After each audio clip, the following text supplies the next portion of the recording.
Hello everyone, welcome back to my YouTube channel. तो आज मैं आप लोगों के लिए एसएससी सीजीएल 2023 के कंप्लीट स्ट्रैटेजी वीडियो लेके आई हूँ कि कैसे आपको अपना सिलेबस कंप्लीट करना है, टारगेट क्या रखना चाहिए, ये सारी चीज़ें आपको इस वीडियो में देखने को मिलेगी। तो सबसे पहली बात हम करते हैं सिलेबस की, क्योंकि कोई भी एग्ज़ाम देने से पहले हमें पता होना चाहिए कि इस एग्ज़ाम का सिलेबस क्या है। तो इस एग्ज़ाम का सिलेबस 4 सब्जेक्ट है इसमें, maths, English, reasoning, GK and current affair, जो कि आप इसके सिलेबस डिटेल में आप गूगल से देख सकते हो। इन सारे सिलेबस की एक सिंगल वीडियो बनाने वाली हूँ, शॉर्ट वीडियो जिसे बोलते हैं। तो उसमें आपको सारे सिलेबस मिल जाएंगे, तो उनकी लिंक आपको डिस्क्रिप्शन में मिल जाएगी। तो फिर अब दूसरी बात करते हैं एग्ज़ाम पैटर्न की। तो इसमें 3 पार्ट होते हैं एग्ज़ाम में, प्री, मेंस एंड टाइपिंग। तो सबसे पहले अभी हम स्टार्ट करने जा रहे हैं प्री की प्रिपरेशन। तो हम यहाँ पे बात करने वाले हैं प्री के एग्ज़ाम पैटर्न की। तो इसमें 4 सब्जेक्ट होते हैं, maths, English, reasoning, GK and current affair. Maths के इसमें 25 क्वेश्चन रहते हैं 50 मार्क्स के, रीजनिंग के इसमें 25 क्वेश्चन रहते हैं 50 मार्क्स के, एंड इंग्लिश के भी 25 क्वेश्चन रहते हैं 50 मार्क्स के, एंड करंट अफेयर के भी 25 क्वेश्चन रहते हैं 50 मार्क्स के। ये जो है ये क्वालिफाइंग राउंड हो गया है। अब इसके लिए आपको मिलते हैं 60 मिनट, टोटल मार्क्स के ये रहते हैं 200 और टोटल क्वेश्चन इसमें रहते हैं 100।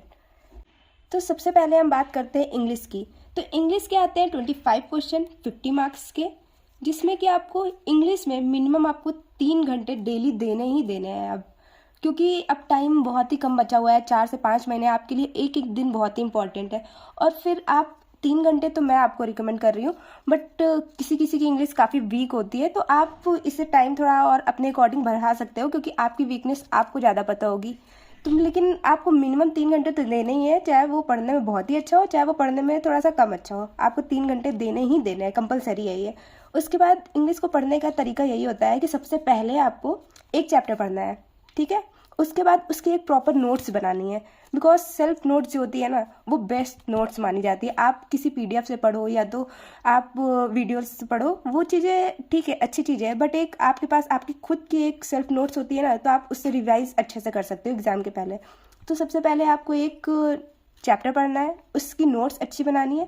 फिर आपको प्रीवियस ईयर के क्वेश्चन सॉल्व करने हैं, जो कि आप किसी भी बुक से सॉल्व कर सकते हो, जो भी आप बुक पढ़ रहे होगे।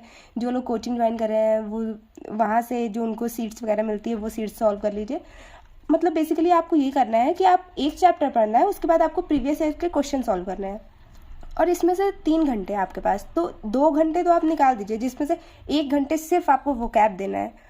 और मेरी मानिए तो वोकैब के लिए मॉर्निंग टाइम काफ़ी अच्छा रहता है, क्योंकि वो माइंड बहुत ही फ्रेश होता है, तो आप वहाँ से उस टाइम पे लर्न कर सकते हो।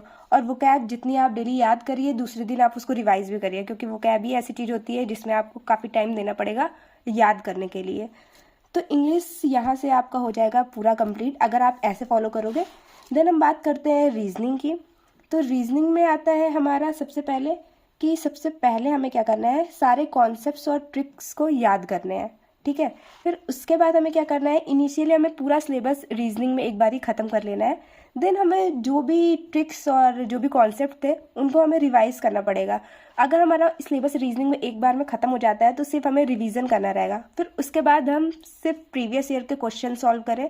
और रीजनिंग के लिए मिनिमम मुझे मतलब हम लोगों को 2 घंटे ही देना चाहिए, क्योंकि रीजनिंग का सिलेबस थोड़ा सा इजी होता है मेरे अकॉर्डिंग, और लोग भी बोलते हैं, बट रीजनिंग के लिए आपको मिनिमम 2 घंटे तो देना ही, क्योंकि हर सब्जेक्ट आपके लिए इंपॉर्टेंट है। और इसके लिए भी आपको 4 से 5 महीने लगातार 2 घंटे देना पड़ेगा, जिससे कि आपकी प्रैक्टिस अच्छी रहे और आप एग्ज़ाम में अच्छी स्पीड के साथ सॉल्व कर पाएँ क्वेश्चन को। सो नेक्स्ट बात करते हैं हम अपने मैथ्स की। तो मैथ्स में भी हमारे 25 क्वेश्चंस आते हैं 50 मार्क्स के। मैथ्स हमारा 2 पार्ट में डिवाइडेड होता है, arithmetic maths and advance math. Math में भी आपको मिनिमम 3 घंटे डेली देने हैं 4 से 5 महीने के लिए। मिनिमम आपको 3 घंटे देने हैं। अगर आपको लग रहा है कि आपकी मैथ्स ज़्यादा कमज़ोर है तो आप 4 से 5 घंटे भी दे सकते हैं, वो आपकी कैपेबिलिटी के ऊपर है। बाकी मैथ्स में भी आपको एक चैप्टर एक बार में पढ़ना है, देन उसकी प्रॉपर नोट्स बनानी है और उससे प्रीवियस ईयर क्वेश्चन सॉल्व करने हैं। फिर उसके बाद करते हैं जीके की बात। तो जीके में आप अगर बिगनर हैं मेरी तरह, तो मैं आपको यही सजेशन दूंगी कि स्टार्टिंग में आप ना सारे सिलेबस पहले अपने कंप्लीट कर लो। उसके बाद तो बहुत सारी मंथली मैगजीन्स आती है, वहाँ से आप जीके का सिलेबस कवर कर सकते हो। फिर अगर आप डेली 2-3 घंटे भी पढ़ रहे हो ना, तो वो सफिशिएंट होगा। बिकॉज इसका सिलेबस जो होता है ना वो डिफाइन नहीं होता, ये बहुत ही ब्रॉड होता है। बट बाकी 3 सब्जेक्ट का सिलेबस हमें पता है कि हाँ इसका यही सिलेबस है, तो वहाँ से स्कोरिंग ज़्यादा अच्छी हम कर सकते हैं। तो एज़ पर माई रिकमेंडेशन कि आप जीके बाद के लिए रखो, बिकॉज जीके में बहुत टाइम लगेगा। तो फिर अब दूसरी बात करते हैं कि प्रैक्टिस की। तो सबसे पहले प्रैक्टिस के लिए ना हमें मॉक टेस्ट देना है, ज़्यादा से ज़्यादा देना है। आप टेस्ट सीरीज़ वगैरह ज्वाइन कर सकते हो, वहाँ पे मॉक टेस्ट दे सकते हो। तो स्टार्टिंग डे 1 से ही आप स्टार्ट कर दो मॉक टेस्ट देने के लिए, और फिर उस मॉक टेस्ट को देने के बाद ना आप एनालिसिस करो कि आपको किस सब्जेक्ट में ज़्यादा मेहनत करने की ज़रूरत है। और जिससे कि आप मॉक टेस्ट वगैरह दोगे ना तो आपकी स्पीड भी मेंटेन होती जाएगी, आप कम टाइम में ज़्यादा क्वेश्चन सॉल्व करोगे। तो मॉक टेस्ट आप ना डे 1 से स्टार्ट करो देना। फिर हम बात करते हैं रिवीजन की। तो रिवीजन के लिए आप 5:2 फॉर्मूला यूज़ करिए। मीन्स आपको 5 दिन तो फुल स्टडी करनी है, लेकिन आपको जो 2 दिन बचते हैं तो उसमें आपको रिवीजन करनी है, क्योंकि ज़्यादा से ज़्यादा आप जितना रिवाइज करोगे ना आपके लिए उतनी ही चीज़ें ईजी हो जाएंगी सॉल्व करने में। बिकॉज आप अगर मैक्सिमम टाइम रिवाइज करते हो ना तो चीज़ों को तुरंत आप सॉल्व कर सकते हो, आपको टाइम कम लगेगा।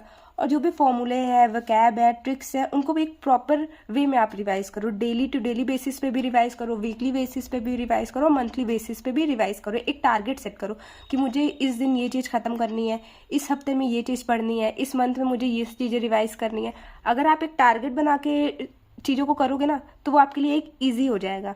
आपको मैक्सिमम टाइम रिवीजन करना है। मीन्स अगर आप जितना ज़्यादा रिवीजन कर रहे हो ना तो मोर इफिशिएंसी और अंडरस्टैंडिंग आपके पास आएगी। सो नेक्स्ट हम पॉइंट बात कर रहे हैं डेली टारगेट टू मीट।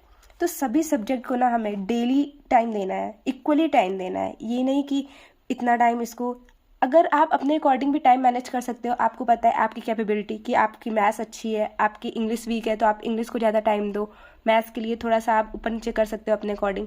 तो जो सब्जेक्ट आपको लग रहा है कि आपको इसमें ज़्यादा एफर्ट करनी है तो आप उस सब्जेक्ट में और एफर्ट डाल सकते हो। ट्रिक्स और वोकैब डेली याद करें आप, क्योंकि ये सारी चीज़ें ऐसी है ना आपको डेली याद करनी ही पड़ेगी। टाइमली मॉक टेस्ट दें। मॉक टेस्ट में ये मत करो कि हाँ मैं 2 दिन बाद दे दूंगा या फिर दे दूंगा, ऐसा कुछ नहीं। जैसे आप एक रूटीन सेट करो, उस रूटीन को फॉलो करो, क्योंकि आपके पास सिर्फ 4 से 5 महीने ही है सिर्फ। और इस 4-5 महीने में आपको एसएससी सीजीएल का पूरा सिलेबस आपको ख़त्म करना है विद रिवीजन, आपको रिवीजन भी करना है। तो टाइमली मॉक टेस्ट दें। कोशिश करें याद करने वाली जो चीज़ें हैं ना उसको मॉर्निंग शिफ्ट में रखो, क्योंकि मॉर्निंग शिफ्ट में ना चीज़ें जल्दी याद होती है। और वैसा स्लॉट बनाओ कि आप मॉर्निंग में याद करने वाली चीज़ों को ज़्यादा रखो। और सबसे एक नोट, बहुत ही इम्पोर्टेंट पॉइंट ये है कि आपको आपकी वीकनेसेस पता है, हम आपको केवल गाइड कर सकते हैं। आपको पता है कि आपकी इंग्लिश ज़्यादा स्ट्रांग है, कि रीजनिंग स्ट्रांग है, कि मैथ्स स्ट्रांग है, कि जीएस जीके स्ट्रांग है। तो वो आप अपने टाइम को मैनेज करते हुए अपनी रूटीन एक बनाओ, अपना टारगेट रखो कि हाँ मेरे को इतना पढ़ना है, इतना पढ़ना है। लेकिन अगर आप 3 घंटे मैथ्स को दे रहे हो, 3 घंटे इंग्लिश को दे रहे हो, 2 घंटे रीजनिंग को दे रहे हो, ये सफिशियंट है। एक एवरेज स्टूडेंट के लिए बहुत ही सफिशियंट है, क्योंकि हमें एक स्मार्ट स्टडी करनी है। क्योंकि आपको भी पता है कि आपका माइंड 9 घंटे 8 घंटे से ज़्यादा नहीं, इतना नहीं ले पाएगा। बट हाँ अगर आप कर सकते हो कि नहीं, आपको लग रहा है कि हाँ आप मैनेज कर पा रहे हो, तो आप और एक्स्ट्रा एफर्ट डालो, क्योंकि टाइम अब बहुत ही कम बचा है। तो नेक्स्ट वीडियो में मैं आपको बुक लिस्ट बताऊंगी और प्लेटफॉर्म बताऊंगी कि मैं कहाँ से तैयारी कर रही हूँ। इस वीडियो की लिंक जो है वो डिस्क्रिप्शन में मिल जाएगी, अगर आपको वो बुक चाहिए, अगर जिस प्लेटफॉर्म से मैं पढ़ रही हूँ वहाँ से अगर आप पढ़ना चाह रहे हो। और मैंने अभी इसको 1 हफ्ते पढ़ के भी देखा है, तो मैं रिकमेंड करूँगी कि बहुत ही बढ़िया बुक है। सो मैं ये वीडियो की लिंक नीचे डिस्क्रिप्शन में डाल दूँगी, ये वीडियो आपको कल मिल जाएगी। So stay tune guides, lots of love, all the best guys. जल्दी से अब तैयारी करना स्टार्ट कर दो फॉर द एसएससी सीजीएल। आप भी अब लग जाओ तैयारी करने के लिए। मिलते हैं नेक्स्ट ब्लॉग में। Thank you, bye bye, take care.